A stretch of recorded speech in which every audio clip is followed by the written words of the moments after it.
সকল নামাজে সূরা ইখলাস পড়লে নামাজ হবে কিনা। অনেকেই আছে যে প্রত্যেক নামাজেই সূরা ইখলাস পড়ে।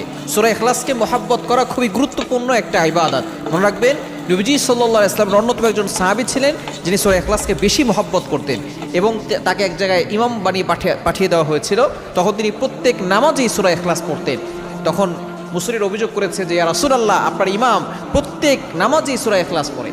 তখন তাকে জিজ্ঞেস করেছিল কেন সূরা ইখলাস পড়ো। তখন তিনি বলেছেন যে সূরা ইখলাসকে আমি মহব্বত করি। নবীজি সাল্লাল্লাহু আলাইহি ওয়াসাল্লাম বলেছেন এই মহব্বত তোমাকে জান্নাত পর্যন্ত পৌঁছে দিবে। সূরা ইখলাসকে মহব্বত করবেন, কারণ সূরা ইখলাসের ফজিলত অনেক বেশি। এই ছোট্ট সূরার ভিতরে আল্লাহর পরিচয় রয়েছে। তবে অনেক সময় দেখা যাচ্ছে আমরা প্রত্যেক রাকাতেই সূরা ইখলাস পড়ি।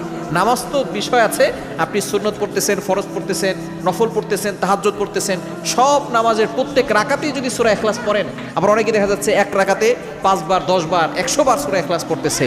আসলে এটা কতটুকু ইসলাম সাপোর্ট করে? আপনি সূরা ইখলাস পড়েন, কোনো সমস্যা